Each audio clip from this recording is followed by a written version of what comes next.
Hi, and welcome to another episode of Indie Reads TV, brought to you by Pages Promotions. I am your host. I am Diana Catherine Plopa, and I'm here today with my two really special guests. One is Shara Gunther from Gunther Services. They're an amazing support service for small business. They do bookkeeping and financial planning and all that kind of really cool stuff, which is important to writers and authors. We're going to be talking about that. And also in the studio with us today is Andreas. Andreas, can you say hi? Our associate. Andreas is Gunther Services intern in training. He's going to grow up to be just like Mom. So part of why we have Andreas here today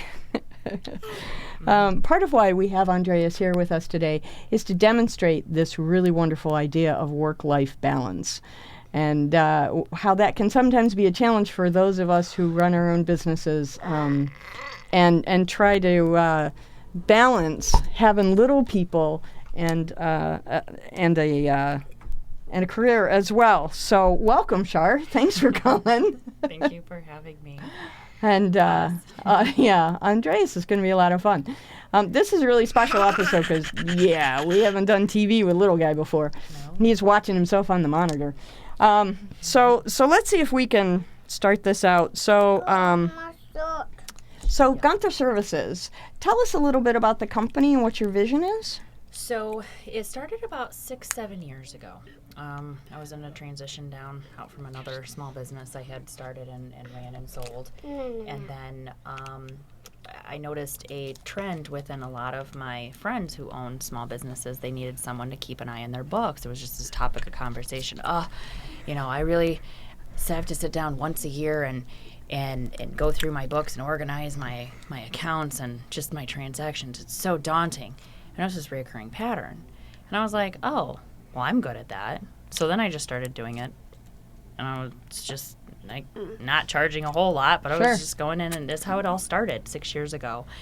And through it all, the vision and mission really hasn't changed through that. Ultimately, it started within helping the small business, grew into a lot of education, took a lot more finance courses.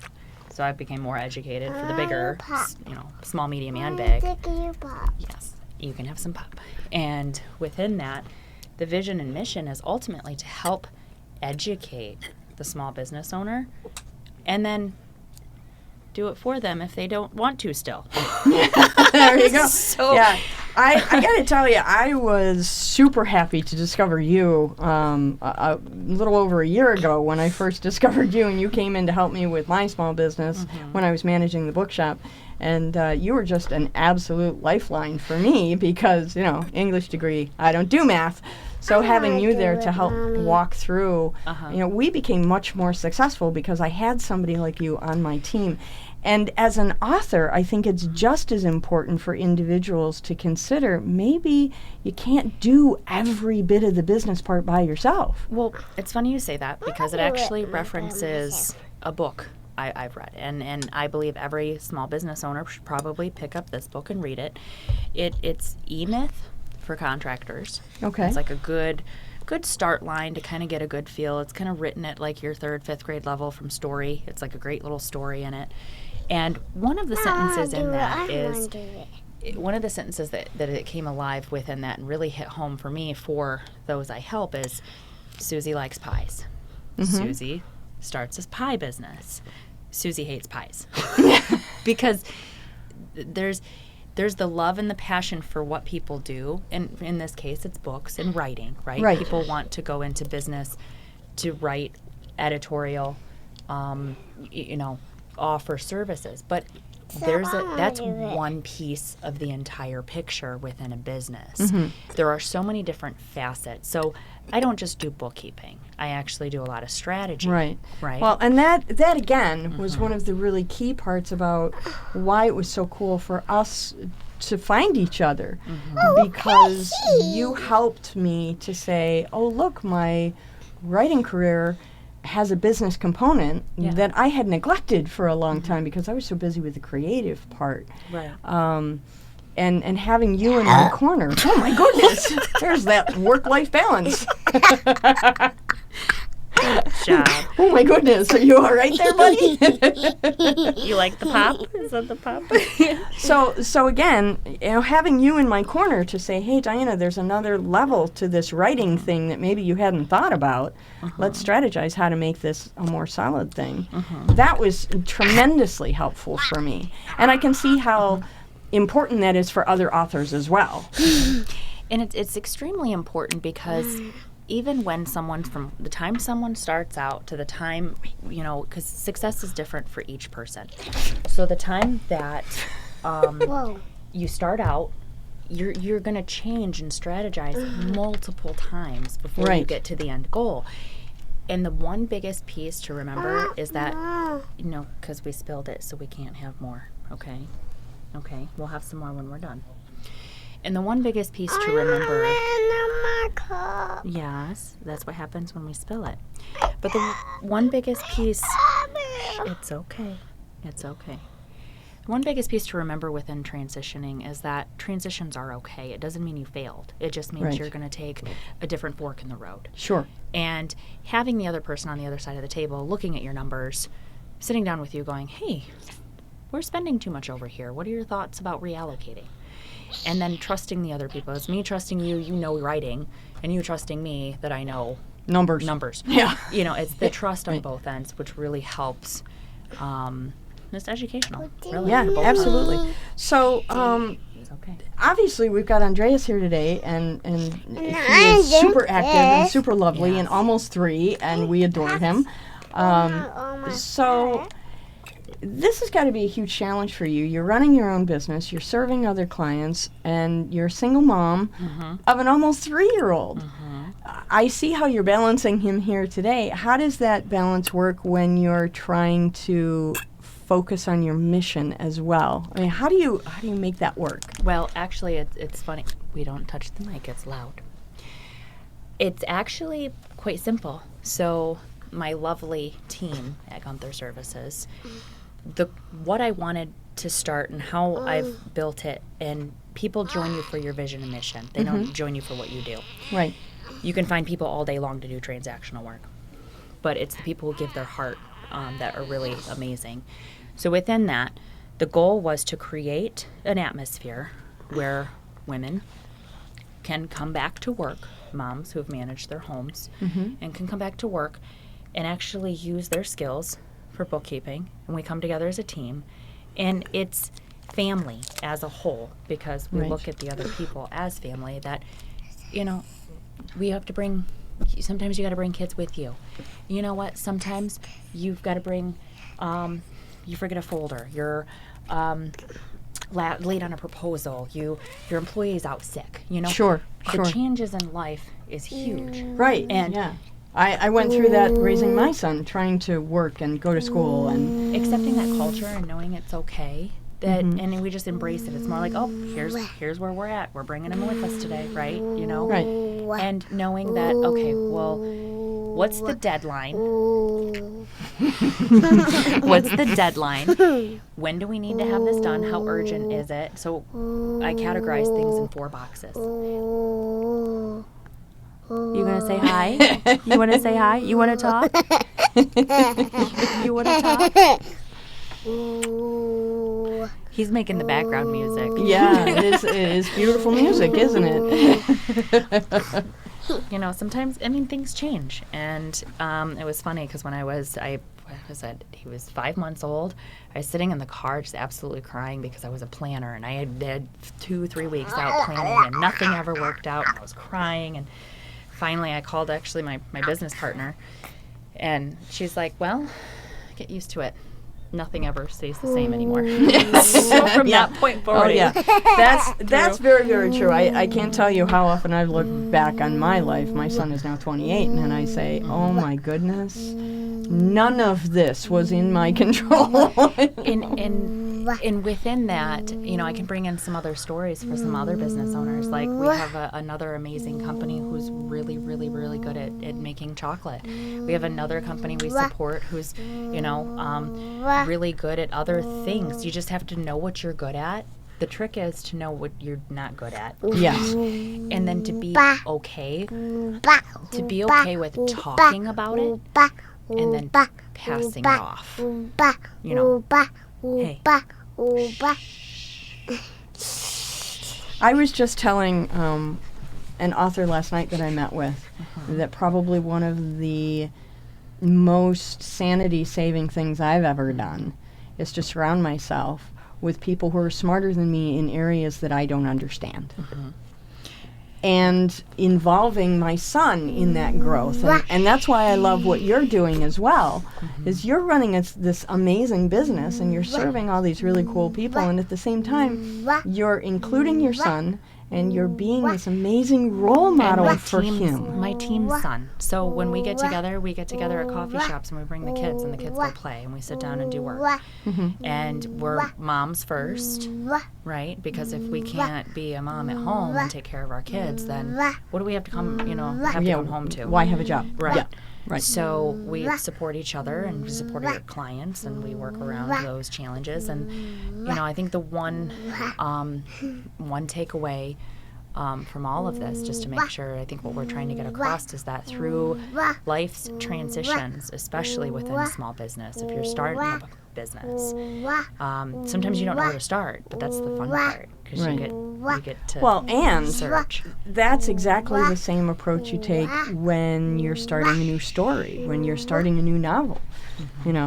Sometimes you don't know where to start, so you don't know what characters are in the story. Exactly. So just like the business, you don't know what characters are going to manage what role of the business. Right. And be okay with searching for those characters and creating them. Right, exactly. And so approaching it, any small business that way, but most especially I think approaching being an author that way. So often writers forget that there's a more logical, solid part to what we do.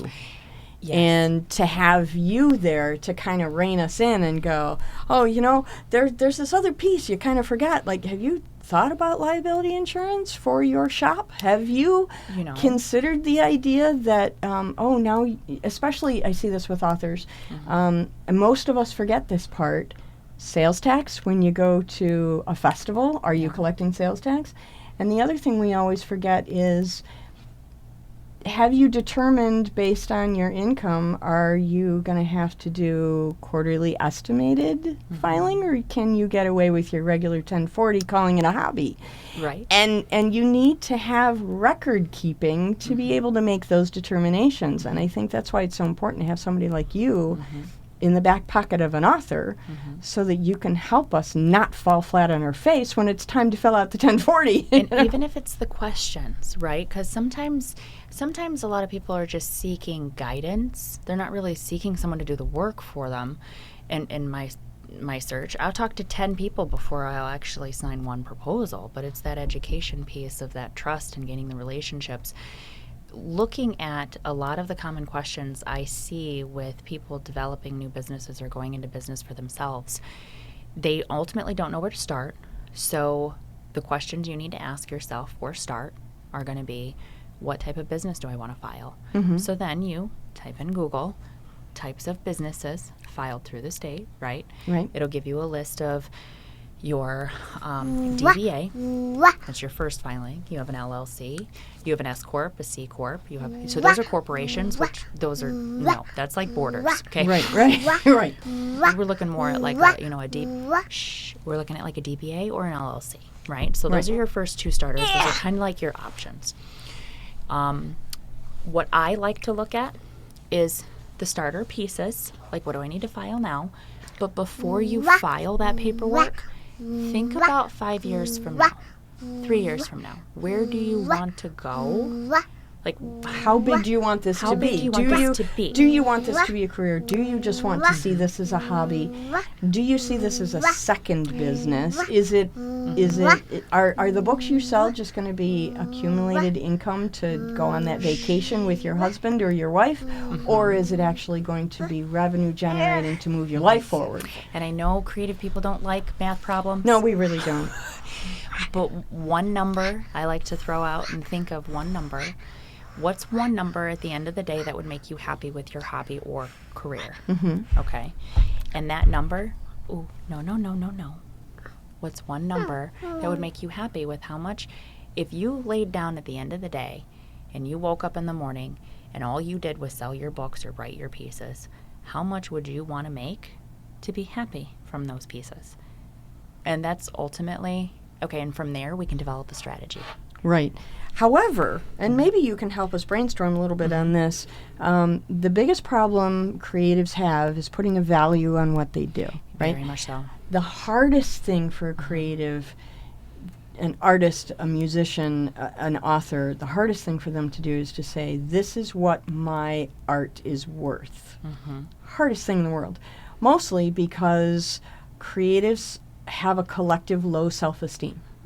You know, we are constantly saying, "Oh, we're not really worth that. My This mom's isn't very this. creative. You know, this isn't this thing that I do for the money. This is this thing I do for the passion." Because I like it. Right, because I like it. So, what would you recommend would be a couple of questions that an author can ask to try to create that? No, thank you. No. What would a couple questions real quick that you might want to run through your head that says, this is how I can determine self-worth? Well, self-worth is a confidence thing, and sometimes that can take a couple of weeks to work through, and sometimes that could take 7 years. Yes. You know? So we really you can't push that feeling of value and confidence. That's got to come internally. If you really are ultimately seeking how much to charge, what I would suggest doing at that point is take a look at the market rate value of what other companies your size and or larger are doing. Like, for example, I had a friend of mine email me for some quotes for some blogs, and her rates came in literally an eighth the cost. And then I had another friend of mine who owned a larger company quote a job, and then I sent it to her. And I was like, good you know, benchmark. Yeah, it was a good benchmark. And I was like, hey, I thought of you. We had a quote come in, you know, and take a look at what the market's going for. And if you have some friends on the market, ask them. Be like, hey, what's this going for? And just to get a feel for what it is. Yeah. Start timing. Come on. Shh, hey, quiet. No, we're almost done. It's Almost good. done? We're almost done. You're doing a good job. Okay? Okay? You're doing a really good job. Please don't. That's not nice. Because it's loud. It's going to be loud in the TV. You're doing a really good job, baby. I love you. There it is. Reality staring us right in the face. You're working really hard at your job. You're doing everything the right way. And then there's a critic. Yes. Always. There's critics in everything we Everywhere. do. Yeah. There's 3 to 53. I mean, Right. Exactly. So we've just got about 8 or so minutes left. So, Andreas, you're doing a good job. what are some of your favorite books? Do you have some favorite books? Yes. Yes. What's your favorite story? Can you tell me about your favorite Yucky story? books. Yucky books. The Ducky book. Oh, the ducky book I got you? Did you like that one? About the baby ducky? He loves that book. Can you put that down and talk to me for a second? You don't want to talk to me? No. No, he wants the pop. Okay. Okay, she's asking me some questions. So, can you tell me about the book? What did you like about the duck book? What? Titi. Cuckoo. It's cuckoo? Do you have other books that you like? What's your other book? Tutu. You like the Cat in the Hat. Do you like the Cat in the Hat book? Tutu. The Choo Choo book? What is that in mommy's language? Here's the other interesting thing, and Tootie. this is what's super fun is this is having some technical challenges today. This comes up all the time. We get on a really great roll with our writing, and this character is doing some really great things, and then suddenly, out of nowhere, a brand new character steps up and says, "Choo choo." Not mommy. So this is an absolutely wonderful analogy about how the writing process works. Do you find the same thing when you're, I mean, I'm not a math person, so you're finding the same kinds Actually, of very much so. craziness that interjects into your math work as well? Very much so. It's I actually mean, very not just similar. Andreas, but Well, from from other sources? Well, because like you have, I guess you would have a parallel within the creativity piece, right? You've got this like flow of creativity. Well, within the same, you have a flow of logic. Like within the numbers, things are supposed to go in certain categories. They're supposed to make sense. You know, if this box, like, I was doing books for another client. Here's just an example. And a lot of times people don't understand the importance of separating things, right? Because it's important to separate everything that you're doing within certain categories, certain businesses, and things pop out at you regularly when it's not in the right account, or you notice a pattern of such that that it's an anomaly that's not making sense. And then it leads to other questions, which I found a huge payroll issue. But the things that I find are more damaging than a character. Yeah. You know. And that's that overdraft notice I got? Yeah. yeah, Things like that means yeah. we should watch the cash flow a little bit more. Let's do some projected budgeting. Would you like me to help you? I can do it for you. Right? So I found a payroll situation within one company's books I did. And immediately I noticed that the percentages weren't proper. Something wasn't adding up within the time frames that were being posted to the pay dates that were recorded. Okay. So within that, there was improper recording that was being submitted. So then I had to work with a payroll company and expedite the end of the year submissions for W-2s, you know. So those kinds of things pop up, Yeah. and I've got to fix them. Things that could be real tragedies if Yeah. they're not handled properly. Yeah. And then it could end And- up costing a lot of money. Yeah, and so it kind of ends up being, oh wait, it's a fire drill problem. We need to put out this fire, and then we can go back to life as normal again. Yeah. And that comes up in writing all the time. So maybe, I mean, what I'm starting to hear is maybe our two professions aren't really as foreign to each other as I tend to think they are. Maybe they're more similar. No, I just prefer numbers over letters. I get it. Me too. Although I can't do the coding. The 0, 1, 0, that's not a story for me. So, here again, for people who might not know Gunther Services, give us an idea of the types of businesses or clients that you work with, just to give us a range of if somebody is out there who maybe they're a multi-million-dollar author, maybe they're just an author starting out, maybe they're a college professor. What are within the literary realm, what are some of the people that you might work with? We do a lot of services. Not a whole lot of products, because I mean you're definitely dealing with a different animal. Not to say we haven't done them before, but we tend to stick more with the service industry. You can actually create, Andreas, you can actually create more revenue items within services than you can within selling products specifically. And I think I enjoy that creativity piece of how to create more numbers, right? So within who we service, hey, no. We're almost done. You know what? We've got 3 minutes left. Can you hold out for just 3 more minutes? We work with services. Like I mentioned, we have a company that... No, hey, no. I do my own one. No, you can sit up here. Come up here and sit down. We're almost done. Once again, the challenge of that work-life balance thing going on right here as we see it.